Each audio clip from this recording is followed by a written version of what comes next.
Mauro is a security analyst for the Clarion project. All right. So many things to talk to you about. Let's start with this incident in London. We keep hearing reports of mental illness. We hear that a lot in many of these cases, but that doesn't mean that it's exclusively that and that maybe there wasn't some other involvement in other things. How do these things possibly work together? I don't know why we treat these things as if they're mutually exclusive, as if you can't be mentally ill and then also be a jihadist. Maybe you're mentally ill, and so that leads you to become susceptible to the Islamist ideology, or maybe the Islamist ideology makes you mentally ill. Either way, the vast majority of people with mental illness don't go attacking foreigners and trying to stab them. So the key ingredient, regardless of whether you're mentally ill or not, is still the Islamist ideology. Yeah, and we're waiting to learn more about this young individual and find out exactly what may have been motivating him. Meanwhile, we've got this issue that we've now started airstrikes in Libya. The administration has said they won't be for a long period of time. What do you make of our strategy? I mean, the president meeting at the Pentagon right now to talk about it. Well, I'm glad that we're finally doing this, and I did just talk to a political activist friend of mine who was from Libya, and he said that the Libyans are very happy that we're getting involved, and they're actually optimistic. But still, what took so long? It was just a couple of months ago that the commander of U.S. forces in Africa was saying that we didn't have a grand strategy for dealing with ISIS in Libya. For a very long time now, the Libyan government, forces on the ground in Libya, and even the Egyptian government was saying, America, where are you in this? Well, so what do you make, though, of where we are getting involved now and how we're doing this? Because all along with the airstrikes, when we have this one guy who wanted to join ISIS saying, listen, what you're doing isn't working.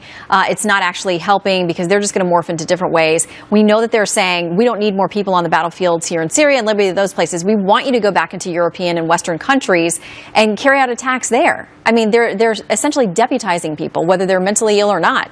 Right. To go do this. Right, and so we have two problems. Number one, the network, particularly in Europe, is getting more and more sophisticated. We're not just at war with a typical terrorist organization like Al-Qaeda that we've grown used to. You are at war with actually a government and an intelligence agency. A lot of these guys that made these sophisticated networks and operate covertly used to be part of Saddam Hussein's equivalent of the FBI and the CIA. So they are trained killers, trained spies, essentially. And then overseas, one of the problems that we're having is that we have taken back a lot of territory from ISIS. We don't do a good enough job of bragging about that, but the reason that has not resulted in a reduction of their terrorist capabilities is because the areas that are ideologically significant to them, that give them legitimacy, still have not been taken, and that's the capital of Raqqa, this area called Dabiq, and Mosul in Iraq. Let's talk about Dabiq, because a lot of people, unless you're really dug into this and way into the weeds, may not understand the significance of that particular city. And as I understand it, forces are now moving around that city. They're closing in there. Why is that so important to them and what they hope to accomplish?